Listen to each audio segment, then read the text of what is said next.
अस्सलाम वालेकुम दोस्तों, कैसे हो? उम्मीद है कि सब खैरियत से होंगे। अल्लाह आप लोगों को ऐसे ही खुश रखे।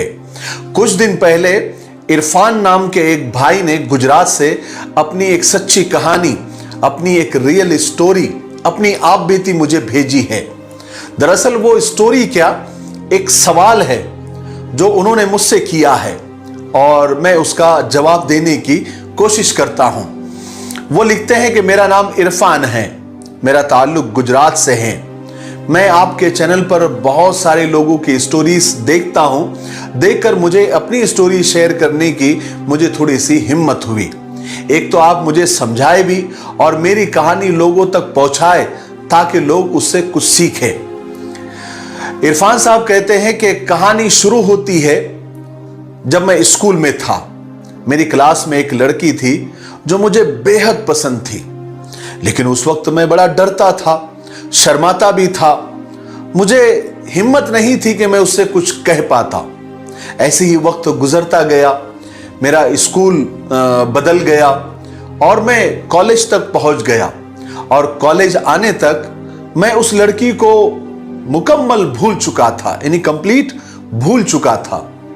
एक दिन अचानक मैं जब कॉलेज से वापस आया और मैंने अपना फेसबुक ओपन किया तो मुझे एक लड़की की फ्रेंड रिक्वेस्ट आई हुई थी। मैंने उसको एक्सेप्ट कर लिया तो फौरन उसका मैसेज आ गया और बात करने पर पता चला कि ये तो वही लड़की है जो मेरे स्कूल में हुआ करती थी और जो मुझे बेहद पसंद थी। फिर हुआ है कि हम बातें करते रहे, फिर कुछ दिन में नंबर एक्सचेंज हो गया और फिर हम फोन पर बातें करने लगे। पहले पहले तो हम सिर्फ मैसेज पर बात किया करते थे, फिर कॉल्स होने लगी, फिर सुबह शाम एक साथ गुजरने लगी। कॉल्स पर क्या खाया, क्या पिया, कहां गए, कहां से आए, किसकी मंगनी थी, किसकी शादी थी, किसकी पार्टी थी, एक एक सेकंड की एक दूसरे को खबर रहने लग गई। पहले अच्छी दोस्ती भी थी, लेकिन ये दोस्ती कब मोहब्बत में बदल गई पता ही नहीं चला। फिर मैंने मोहब्बत का इजहार किया, उसने भी मोहब्बत का इजहार किया, फिर हम बाकायदा रिलेशन में आ गए और कभी कभार हम मिल भी लेते थे। और ऐसे ही बात करते करते 3 साल गुजर गए। हमने तो शादी और बच्चों के नाम तक सोच लिए थे, लेकिन फिर पता नहीं उसको क्या हो गया।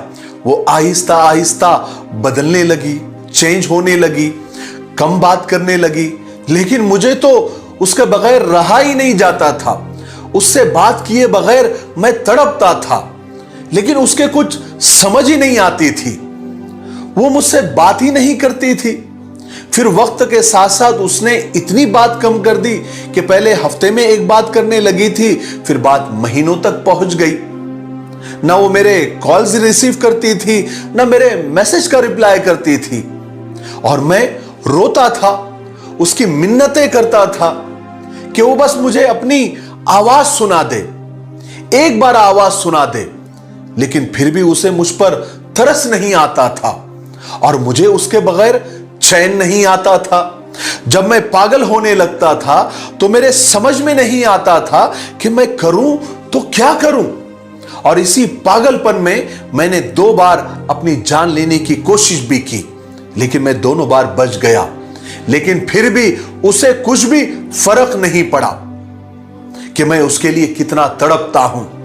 अब तो हफ्ते में या 2 हफ्ते में या महीने में एक बार बात कर लेती है, वो भी शॉर्टकट में, और बात नहीं करने की वजह भी नहीं बताती है।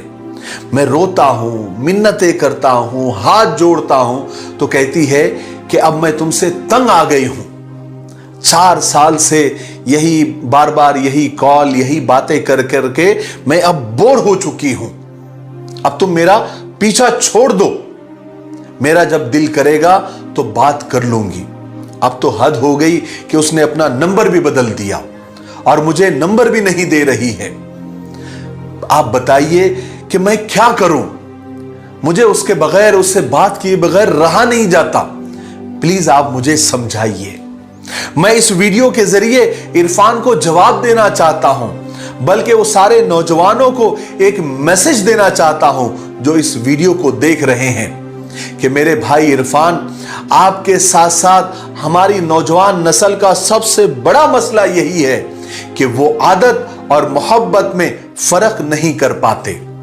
और आपका मसला यह है कि आपको आदत है उससे बात करने की, और आदत मोहब्बत से ज्यादा खतरनाक होती है।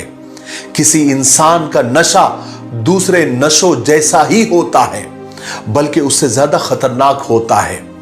जब वो इंसान नहीं मिलता, जब वो मयस्सर नहीं होता, तो फिर आदमी पागल होने लगता है और वैसी ही हरकतें करता है जैसे आपने की है। दूसरी बात यह है कि अक्सर मर्द औरत को यानी औरत जात को यानी लड़कियों को बेवकूफ समझते हैं, लेकिन ऐसा नहीं है। मेरे जाती तजुर्बे के मुताबिक एक 15 साल की लड़की 22 साल के लड़के से ज्यादा मैच्योर होती है। वो बहुत लंबा और बहुत आगे का सोचती है, और हर लड़की यही चाहती है कि उसकी शादी जिससे भी हो वो एक ऐसा मर्द हो कि जिसके होते हुए वो खुद को मुकम्मल महफूज महसूस करे। लेकिन इरफान साहब, आपके मुताबिक आप बात करने के लिए मिन्नतें करते हैं, रोते हैं, हाथ जोड़ते हैं। आप समझे, आप अगर मेरी बात को समझे तो आप एक तरह से भीख मांगते हैं, और भिखारियों को भीख मिलती है, मोहब्बत नहीं। आप बुरा लगने न दें। और औरत ऐसे मर्द के साथ कभी रहना नहीं चाहेगी जो इस कदर कमजोर हो, इस कदर वीक हो। तो मेरी राय यह है कि सबसे पहले आप अपनी नजर में अपनी इज्जत को बहाल करें, अपने सेल्फ रिस्पेक्ट को वापस लाएं, अपने आप को संभालें। जब वो देखेगी कि आप अपने आप को संभाल सकते हो, तो उसे भी यकीन आ जाएगा कि आप उसे भी संभाल पाएंगे। उसे जिंदगी में आप स्पेस दे, वरना जितना आप उसके पीछे भागेंगे वो आपसे उतना दूर भागेगी, और आपके हाथ सिवाय पछतावे के कुछ भी नहीं आएगा। और आप अपनी जिंदगी को मसरूफ बनाएं, अपनों के साथ वक्त गुजारें, खुदा की इबादत में अपने आप को मसरूफ करें, अपने वालिदैन, अपने माँ बाप का सहारा बने, और मोहब्बत को जिंदगी का हिस्सा बनाएं, जिंदगी न बनाएं, वरना मोहब्बत तो मिलेंगी नहीं और जिंदगी से भी आप हाथ धो बैठोगे। हम दुआ करेंगे कि अल्लाह ताला आपके मामले में आसानी फरमाए। मुझे उम्मीद है कि इस कहानी से हम सबको बहुत कुछ सीखने को मिला होगा। अगर आपको वीडियो पसंद आया है तो इसे ज्यादा से ज्यादा लाइक करें और शेयर करें, और मेरे लिए और पूरी उम्मत के लिए और पूरी इंसानियत के लिए खैर और भलाई की दुआ करते रहे। अस्सलामु अलैकुम व रहमतुल्लाहि व बरकातुहू।